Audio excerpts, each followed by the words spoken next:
This is the GaryVee audio experience. Cause we're gonna be legends. Gonna get there.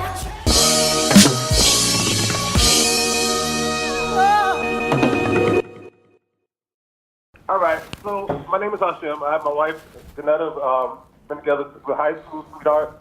I have two baby girls right now, 2-year-olds and 1-year-old. Another one, a boy on the way. And we've been documenting our life on Facebook so far for a while now. Mm-hmm. What's and, a while? Since it first came out. Okay. So you mean Like you've been put up pictures of us? Yeah, you've been putting up college pictures. and Okay. high- So you mean like every other person on earth? Yes, yes. Okay. Just want to But establish that. My 2-year-old daughter just had a video that had 8 million views. I'm just saying her saying Google Gaga. Oh God! Now you think she's gonna be famous? Well, she is famous. No. It's definitely. I'm an artist, but I'm an artist. I'm a filmmaker. I do as much as I can to provide for my family. So do your And thing. I do things that actually get me famous, but my kids are naturals, and they became models and stuff like that. I love it. Now my question is, Yes. how do I monetize something like this? We have a huge following, and I want to figure out how do you monetize that. Have you had brands reach out to you? We've reached out to brands. My wife does that. She's reached out to different baby products and stuff like that, and they've been giving us free things to take pictures with and stuff like that. But How many followers I'm not how many followers do you have on Instagram, and how many followers do you have on your Facebook fan page? on Facebook I have 16,000, and on Instagram I have 1,300.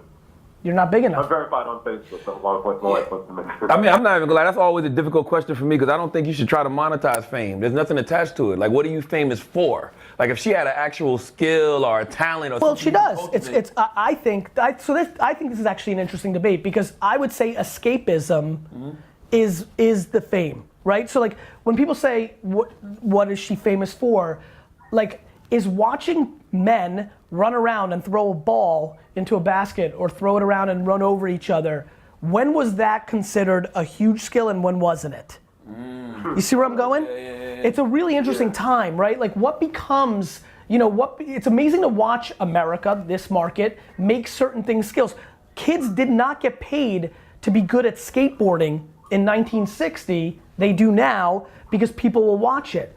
So famous for the sake of famous has been around forever. An icon named Zsa Zsa Gabor, but they are. Zsa Zsa Gabor wasn't known for everything. She tried to act. Everybody can try to act. I think it just comes down to attention. So Zsa Zsa Gabor was the original Kim Kardashian, is what you're saying? 100%. Okay, got you. It's true. I just feel like you still have to have something attached to it. Well, listen, the attach is escapism. I think like if you're pretty, that's escapism. Like eyes are on you.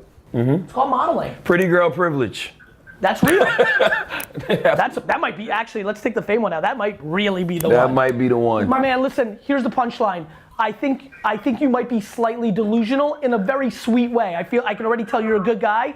You're just like the numbers, and I haven't even looked at the engagement rates against that top line following account. But like everybody's got 2,000 followers. Everybody's got 16,000 followers. You can't monetize because brands don't think it's special enough because you don't have enough of attention. You're a TV show, bro. You're a TV show. You just don't have enough viewers. Okay. Right? So I think, of course you think your kids are the most talented. I literally think mine two are as well. It's just what we do, right? Yeah. Like you gotta let the math speak. It's great that you're getting free stuff at those numbers. That means your wife's a hustler and a salesperson and she's doing her thing. Getting free stuff at those numbers is already an accomplishment. I kinda wanna hire her, send her my way, because that's a good job for that small of a base. To start getting paid $5, $10, $15,000 by a brand, you've gotta get those numbers and engagement up, period. All right. All right, good luck, man. What you said is interesting too about escapism though, because I think sometimes you can have those numbers just because people are bored. I don't know if I want people just to be tuning into me just because they're bored. But they're tuning into everything because bored is the slang term for I'm not doing something right now and I want to do something else. You know what's really interesting? I'm also fascinated by when the political climate is rough, like it is now. Like, when people are scared during times of war, so during World War II, one of the things that grew was the circus. People had no money for porridge. And they were going to see the circus because when life's hard, you need to just do shit that doesn't matter. Yeah. Like the Jets. Like the Jets mean so much more to me than people realize because it's the one place that I really care about something that really doesn't matter. It does though. It's a different level of excitement. You get dressed, you go. Some people you know? feel that way about runway shows. Some people feel that about a new album dropping. Some people feel that about kids playing hacky sack. Everybody's got their different interests. Rap wasn't music, remember? Until it was.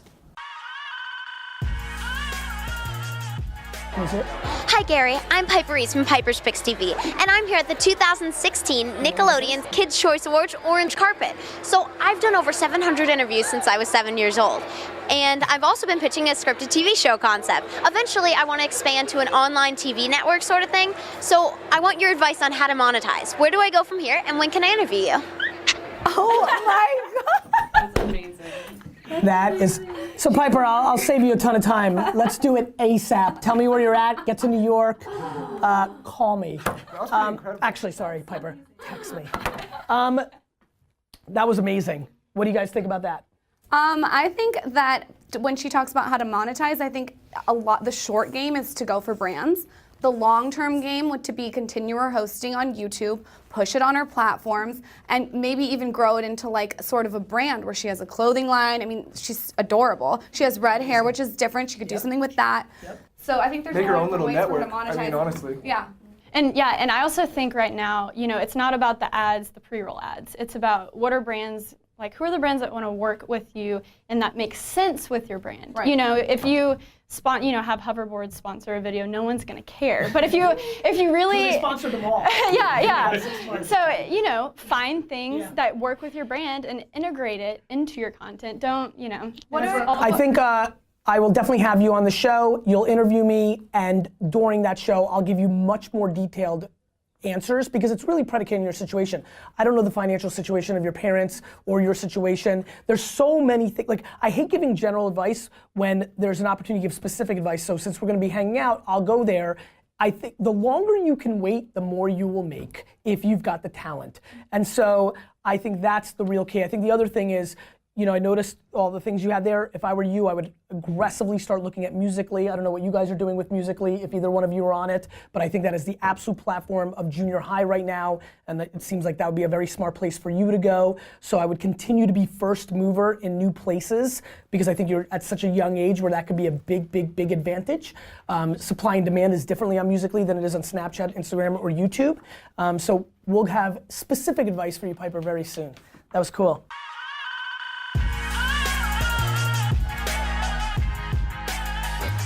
Helena asks, any advice for people working 7 p.m. to 2 a.m. doing what they love, but aren't sure how to monetize it, such as a blog? Helena? Yeah.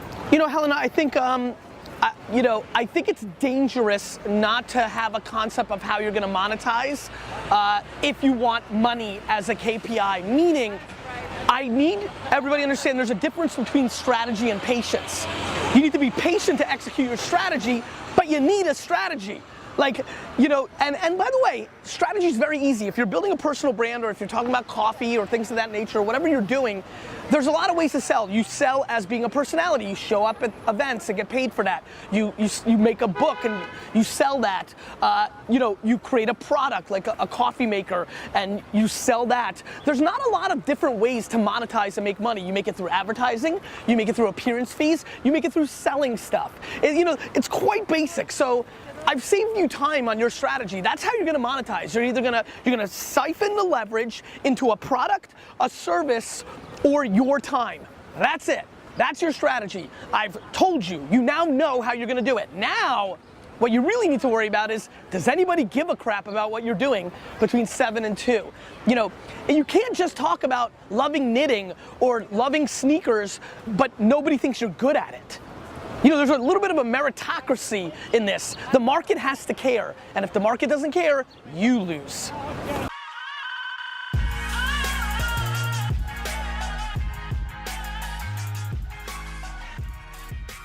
So I've got a client of mine who's been running kind of the social media for his business. He owns a few gyms here in the Nashville area. He's a bodybuilder. He's won Mr. Tennessee, I believe, once or twice. And now he's come to me and is asking, Brian, how do I take my accomplishments and my personal brand and take it to the next level so I can, monetize that? How do I grow that? Do I, build my social larger, start looking for sponsors, selling supplements, so on and so forth. What does he want to push that towards? Is the accomplishment just financial, which is super fine? I don't want. Yeah.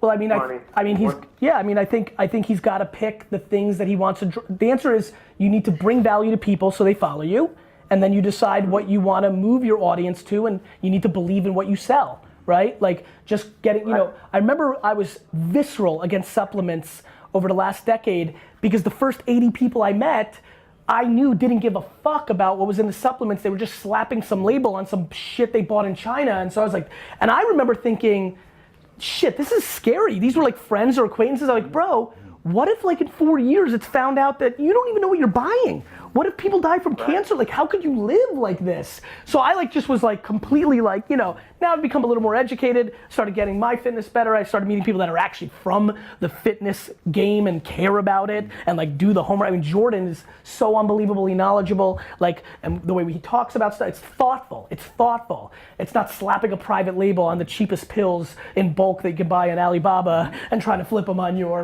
Twitter account. So I think the answer is very simple, my man. He needs to bring value to people, and you can only do so much because he has to bring value. It's not that you can manipulate that. And then he needs to decide what he wants to push that audience to, and he needs to feel good about it. So if he feels good that his gym's worth $2.99 a month, like the reason it's so easy for me to sell books is I just think it's really worth $14 fucking dollars. Like, you gotta feel good about what you sell. So I would tell you, you need to get serious with him and not have a surface level conversation with him. You need to stress test the relationship and put him in a position that he has to understand that he has to first bring value to people on social, and then he needs to push them towards something he really believes in. And that takes time, not, hey Brian, get my social up so we can make some money. Yeah. And do you think, and maybe Ty, you can answer towards this, is there a social media platform that you would want him to focus more of his time and attention on for that world? Ty, what's your thoughts on that? Well, to echo what you said about taking the giving something in use value that you can believe in, you can, I guess, Facebook would be really cool, but you can go on and develop a YouTube channel and give some really good practical advice that starts to talk about helping people overcome or deal with some of the issues that they're wrestling with. And maybe you can think about speaking to a unique market.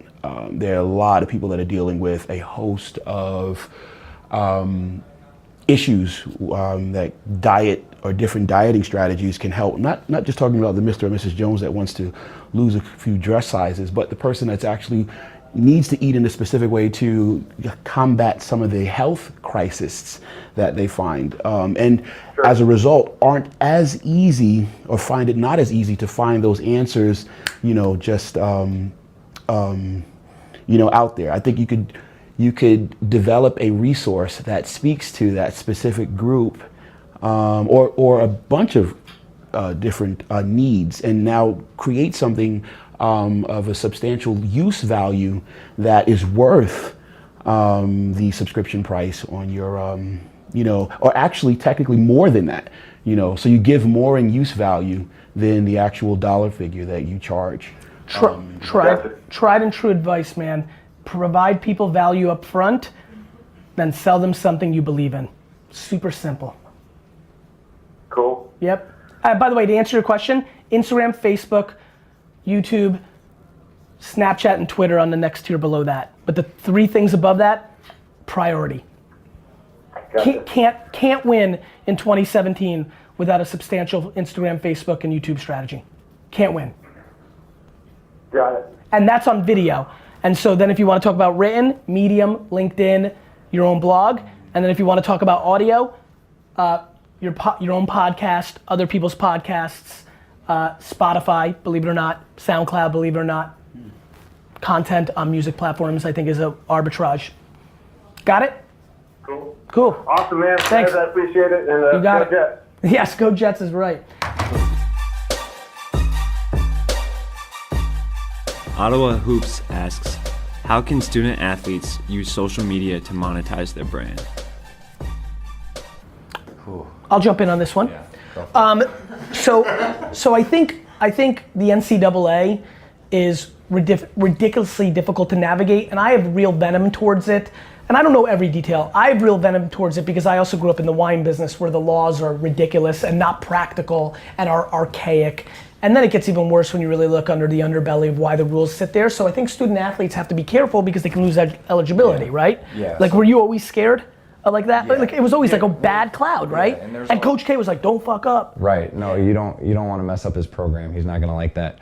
But that's the thing, the regulations, the rules, you shouldn't be trying to monetize your social media because they're gonna hit you over the head with the suspension. That's why I have an answer. What your job to do is to really build, if you care about that, if you're that entrepreneurial, and if you're a javelin, you're in volleyball. There's no women's professional volleyball league that's gonna pay your sister the kind of money the boys made. Right. So if she's thinking about the entrepreneurial level, what you do while you've got that attention, or if you're the 11th guy at Indiana State and you don't think you're going to the NBA, what I think when you have that attention is you build a fan base. You don't monetize it, you build the platform. The way to do that, whether you're a superstar player or the 11th guy on Indiana State, is to engage. Now, if you're a superstar player and you're going to Duke, you're probably worried about your class, you're worried about the program, so you probably have less time. If you're 11th guy at Indiana State, you probably have more time, and so you've got to just pull levers, but it's about engagement.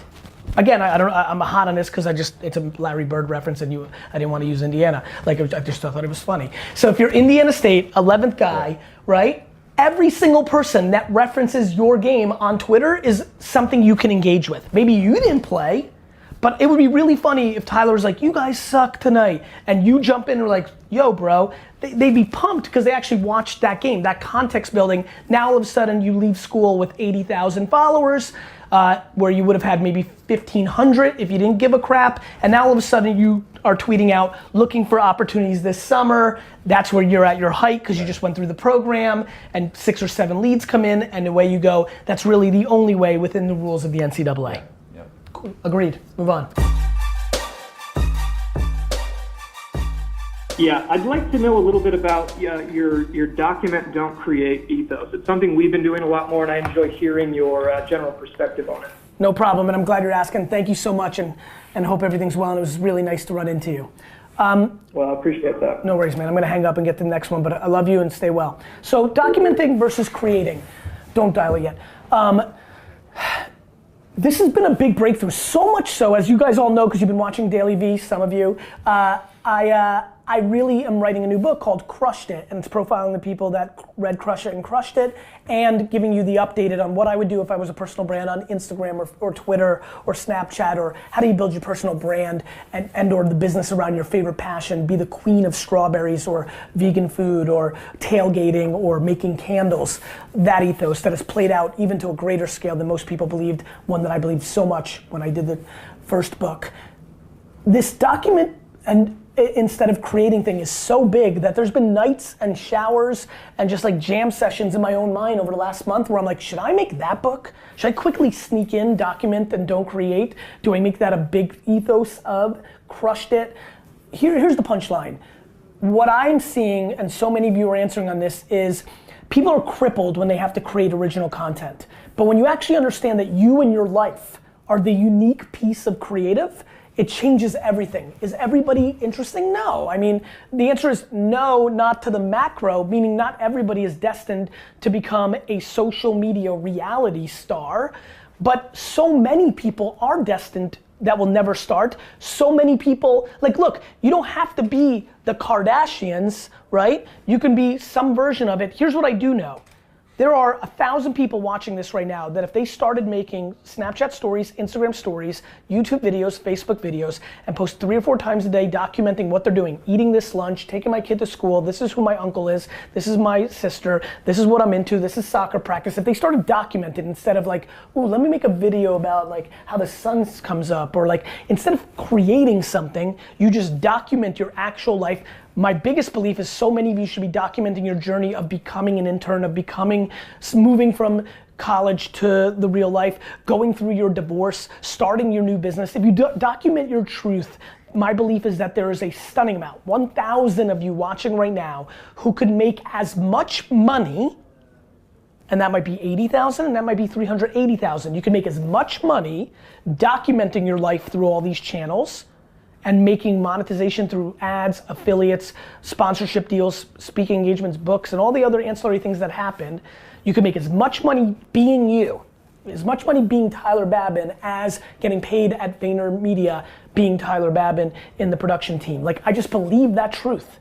Now, that might not be for everybody, but it is for a lot of you. And unlike Tyler Babin, thank God, most of you don't like your job. He likes it. So that's what would prevent him. And you may love your job, and that will prevent you. But if you were sitting here today in 2017, and you were watching this piece of content, which means you listen to my themes and care about my stuff, and you're in this ethos, you can start dialing. Well, then you need to understand what documenting versus creating is. Not everybody's gonna create that show.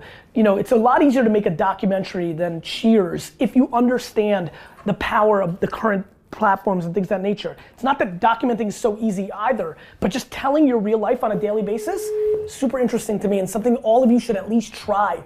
What's the cost? A couple leisure hours on bullshit? Really, I love what you're saying about self-awareness. It's one of the number one things I talk to my clients about. One of the number one things that has changed my life for the better in so many different ways. But being truly self-aware, I know that one of my best talents, obviously, is the energy that I bring to the table. And I'm telling you, I'll bring this energy to the table wherever I'm at, okay? Call me out there right now. I'm gonna drive out there. You think I won't? I will bring this energy, Gary.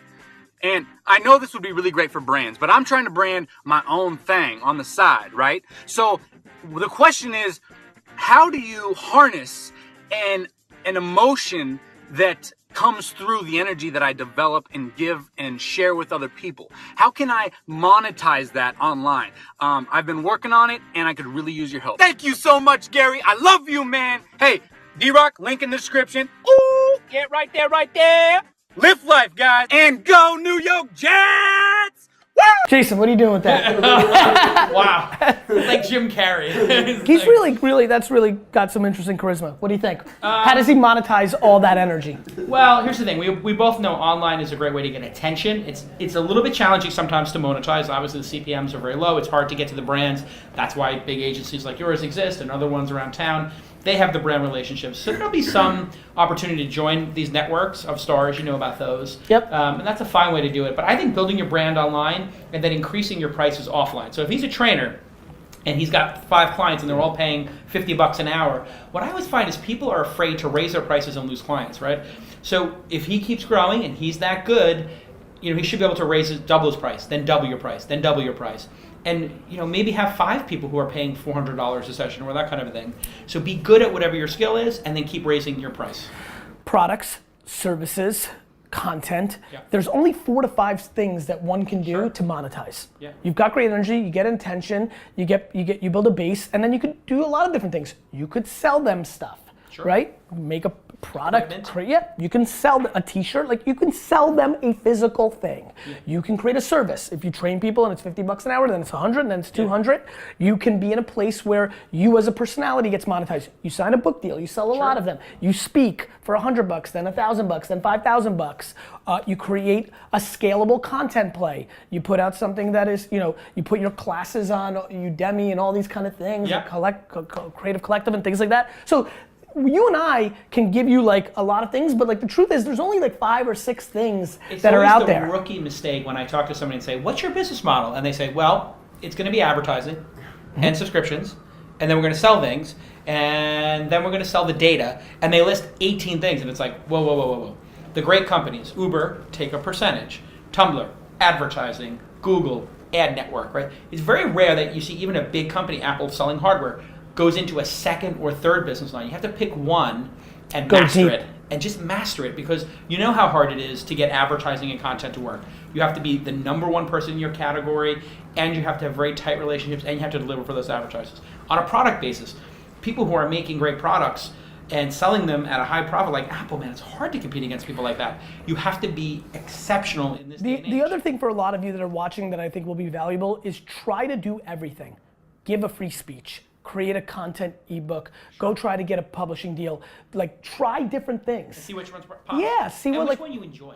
Yeah, I think That's so. critical too, because if you don't enjoy being in a service business and having customers, like you can't do it because you're gonna hate your customers. All my tech friends, as you you know, like from what I came from, they're like, you like this? Like you like having them? Like, I'm like, I like it because I know what it's building for me long term. Yeah. But it's, you know, like nobody in tech wants the unscalable nature of this. A service business. Nobody. No. Nobody. But if you look at it, you have real clients, and look at the knowledge you're getting. Like you have all these millennials out here, and like they're different, aren't they? I don't They're think. different. I They swear to think God, different I don't than think. Gen Xers. You know what? I think that's a popular conversation. I think people are pretty basic. Do they, Yeah. they're like, yeah, I think that they have the same tried and true things, which is they have some balance of their wants and needs. I just think that they have more power. They do. They have more power because the world has gone in their favor. They're 20-something in a time where 20-somethings are respected by 40, 50, and 60-somethings around business because business is being done here. Hey guys, I hope you really enjoyed this episode of the GaryVee Experience. Now go out and share this, pass it on, let me know what you thought.